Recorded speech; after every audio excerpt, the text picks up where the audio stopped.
and gentlemen. I know this is a little bit different and a little bit weird, but we are going to do a virtual lecture. So, before all the craziness, we were talking about non-renewable energy, which, if you remember, non-renewable energy is energy that we cannot get back in our lifetime. So examples of it that we talked about were coal or oil or natural gas, all of which are things that take millions and millions of years to create. That process of time and pressure and heat under the earth forms those three things, and that's not something that we can get back. Which then can lead to a lot of issues. We could ultimately run out of it and things like that. Also, non-renewable energy tends to be associated with greenhouse gases. And so renewable energies are another source to power all the things that we use in our life. And it's typically a little bit cleaner, and it uses things that we can get back. So once we use it, it's still there and still around. So, the first thing that I want you guys to look at is the U.S. primary energy consumption by energy sources as of 2018. This is the most recent data that we have. This is from the Energy Information Association. And looking at this, you can see that the vast majority of our energy is still coming from non-renewables. You can see about 36% is coming from petroleum, 31% from natural gas, and 13% from coal. So, over 2/3 of the energy that we're using are from those non-renewable energy sources. We also see nuclear electric power in there as well, which we talked about. So if we take that into account, all but 11% are those non-renewable. Looking at that 11% that is renewable energy, most of that is going to be hydroelectric, wood, and biofuels, although wind has been increasing and so has solar in recent years.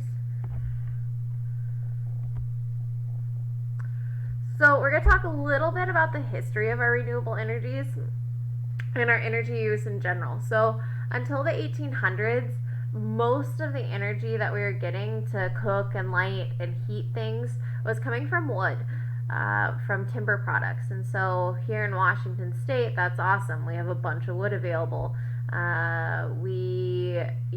Just kind of a side note, Seattle was pretty much built as a lumber place. They built up a lot of those hills in Seattle so that they could send the logs down into the waterways, and then they'd use the waterways to kind of move them around, because we didn't have, those large semi-trucks that we have nowadays to move those logs around.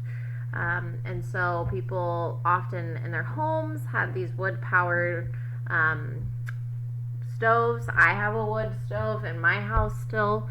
They can throw off a lot of heat, and you can cook things on them.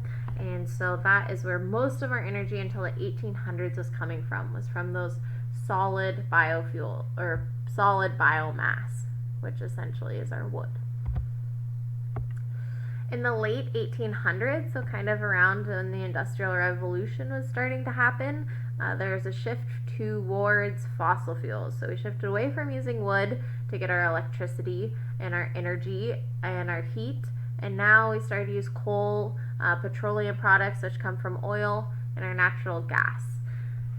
So we started to build the railways, which used a lot of coal. I threw in this car because I don't know about you guys, but I have been doing some binge watching of Netflix lately, and I was watching Car Masters Rust to Riches, and on that they're recreating the Plymouth XNR, which was a concept car, and that's this car here, hence why I picked that one. But all cars in general use petroleum, unless you have an electric car these days, but back then those weren't really a thing.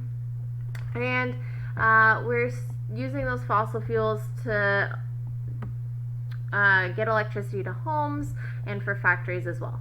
So the late 1800s up until, this is still our predominant form, we're going to see a lot of non-renewable energies being used. Until 1990, the little bit of renewable energy that was being used was hydropower and solid biomass. So the solid biomass was things like the wood for the wood-powered stoves, and hydropower is coming from dams. So until the 1990s, that was pretty much the significant uses or sources of renewable energy that were used at the time. After the 1990s, there have been increases in the use of biofuels. That's things like ethanol. You can see this large field that they're being grown for biofuels. Solar has had a major increase. In California recently, they passed legislation that says that any new homes being built have to have solar panels on their roof, so we'll probably see an even bigger uptick in the solar energies being used. And wind has also increased greatly as well in popularity. And there's a little bit of discussion about why the renewable energies haven't been increasing and why the 1990s. In the early 1990s, and I'm no history buff here, but there's like the Gulf War and the invasion of Kuwait, which drove up oil prices, and that kind of started to get people to look towards other energy sources. People started to become more aware with like the Earth Day that we talked about, the first Earth Day, and things of that nature. People started to kind of think more conscientiously about the energy sources that they were using, and that also caused a shift, and that shift is continuing on. So what about today? And I mean like today. So I was doing a little bit of looking online, and what I found super interesting and I hadn't really thought about is with this COVID-19 outbreak, there's some discussion about whether or not this will slow the global shift to renewable energies or not. And so that is a headline right there. What we have been seeing is that there's fewer people traveling. So we have seen that those greenhouse gas emissions have been going down. There's less air traffic. People aren't flying from place to place. And because of all that, the oil prices have been decreasing. And so if you've gone to the gas station lately, hopefully you haven't. Hopefully you've been staying home and staying healthy. But if you have, you may have seen that those gas prices have been going down. I was in Cle Elum at a cabin that we have out there, and the gas prices were about $1.20 per gallon, which is pretty crazy. And so with the gas prices lowering, they're thinking, well, people might start to use it more because it's less expensive. But we'll see. We'll have to wait and see. So with all that being said, in this unit, in the next week to 2 weeks, we're going to be talking about some of these sources. You're going to be doing some research into various states and the types of energy sources that they use. We'll be reading some articles. And so in the rest of this little bit, I just want to give us a little taste of what some of those renewable energy sources are. A lot of them you're probably already familiar with, so I'm going to try not to bore you with it all, but I do just want you to have some basic understanding. So the first one that you'll see is solar. Solar uses these photovoltaic cells. So each of these little squares is a photovoltaic cell. There's actually little cells within those squares. And what they do is they convert light energy into electrical energy. It's this process of exciting photons and electrons and all this stuff that is far beyond me and far beyond the scope of this class. If you want to look it up, you can. It's kind of interesting and cool. And then that electricity that it produces can then be used to power anything that coal-generated electricity can. So you can power your light bulbs, you can power your TVs, you can power anything inside of your house, all those things that use electricity for. There's also another thing with solar energy that I'll mention later, and that's passive solar. So this is active solar. This is using solar energy to produce electricity, but there's also a way that you can use solar energy to kind of like heat your home in more passive ways. Here's wind power. So if you've gone over to Eastern Washington, you may have seen a lot of these.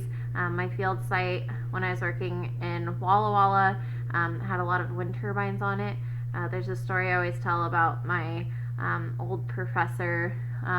He was probably in his 70s, and he would sneak us onto these properties, and he would take us into the wind turbines, even though there's like 1,000 no trespassing signs to not go there. But wind turbines are pretty cool. They're huge. If you've ever been driving down the road and seen them or stood next to them, they're way bigger than they seem when you're right next to it, as opposed to like looking at them off on the hills. But they use wind. They convert wind energy, kinetic energy, into electrical energy. And each year, according to Arcadia Power, 30% more energy produced by wind, and thought to be the cheapest form of energy. So this is by 2030. So this is a growing industry. We're seeing a lot more of these crop up.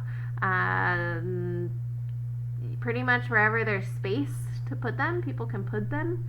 There's also offshore wind power that they in some places have had and have definitely talked a lot about, where they put them in the oceans off the coast where we have a lot of wind, and then they harness the wind energy that way. And there's a lot of controversy with this. I'll let you guys do some of the research. Do not think that they kill birds. There's a stat, cats kill way more birds than wind turbines. There's hardly any that get killed by wind turbines.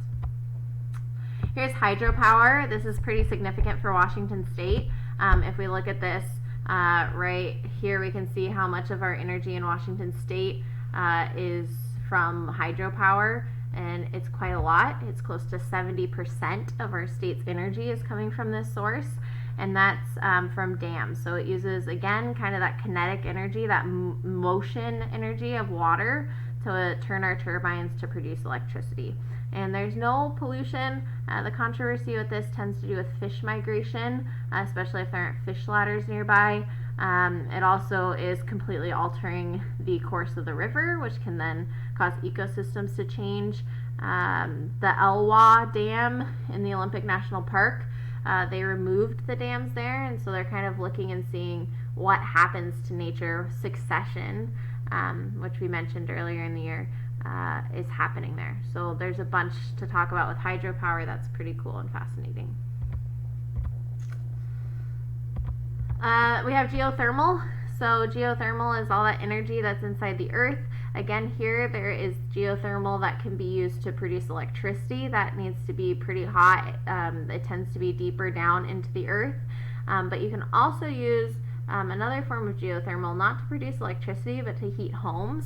So they have pipes that go down into the earth, and they get heated up, and then it kind of goes through the walls of the house and heats the homes that way. For that, I've been watching, again, Netflix binging, a couple of these off-grid home building shows, and geothermal and solar power are things that they often are using to support their homes off-grid. Here's biomass. Biomass, again, has been used for centuries. This is, the predominant energy source prior to the 1800s. Wood, right? Wood is biomass, anything that's living that has mass. Nowadays, we actually can turn biomass into fuels. So this picture over here is kind of indicating ethanol, which is energy fuel that they have produced from corn. Because we have a huge surplus of corn, there's a bunch of tax breaks, a bunch of things politically relating to that that has resulted in corn being used for energy.